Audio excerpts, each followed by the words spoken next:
Alors, le Chok l'Israël ce matin sera plus sur le loi de Tzom Gedalia. Qu'est-ce que c'est Tzom Gedalia? Qui était Gedalia? Et pourquoi nous jeûnons aujourd'hui à cause de ce jeûne qui s'appelle Tzom Gedalia? Tzom Gedalia est un jeûne public. La raison de ce jeûne, qu'après la destruction du premier temple par le roi de Babel, le roi babylonien Nebuchadnezzar a exilé la majorité du peuple en Babylone.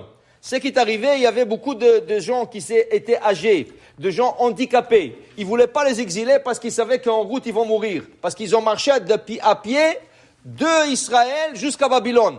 Alors ceux-là, c'était même pas la peine de les exiler, ils allaient mourir en route. Qu'est-ce qu'il a fait? Il les a laissés en Israël. Et il a nommé un chef en charge de ce gens-là. Il s'appelait Gedalia ben Achikam. Gedalia ben Achikam était une de grandes familles respectueuses à Jérusalem et il était un grand allié du prophète Jérémie. Et Jérémie était un grand allié de Nebuchadnezzar. Alors il a nommé Gedalia ben Achikam, il lui a dit occupe-toi de ces gens qui sont restés et essayez de rebâtir un peu la communauté juive. Alors il n'y avait pas beaucoup de monde, il n'y avait pas de gens qui forcent, mais juste avant la destruction, il y avait le roi de Judée, le roi de Yehuda, qui a essayé de sauver Israël. C'était le roi Tzidkiyahu. Le roi Tzidkiyahu, il avait un sous-tunnel qui pouvait se sauver de Jérusalem à Jéricho. Mais Hachem a fait qu'il soit attrapé parce que autrement, c'était impossible.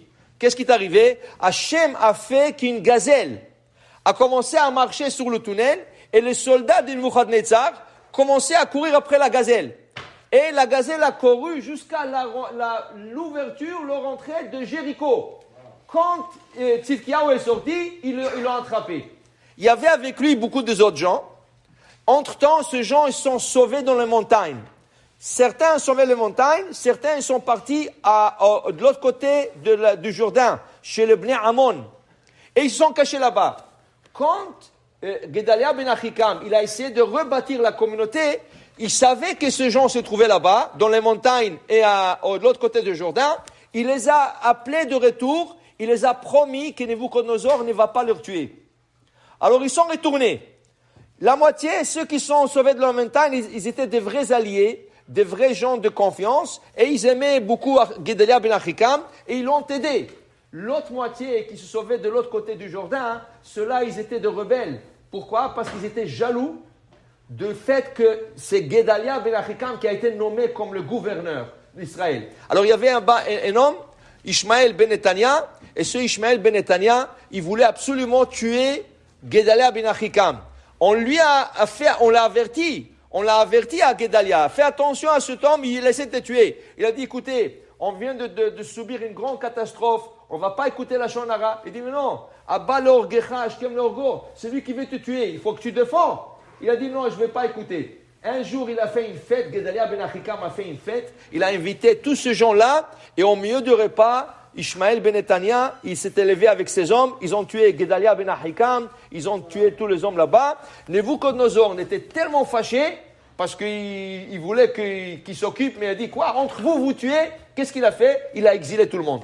Et là, c'était la fin de l'exil. Il n'y avait même pas une mouche qui volait sur Israël pendant 52 ans. Il n'y avait rien. Et Israël était vide. C'est pour ça, Gedalia ben Achikam a été tué le lendemain de Rosh Hashanah. Il y en a qui disent qu'il a été tué Rosh Hashanah.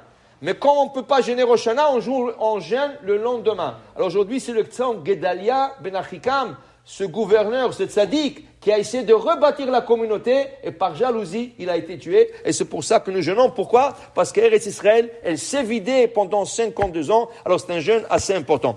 Alors, ça c'est la raison pourquoi nous allons jeûner aujourd'hui, le jour de Gimel Tishrei.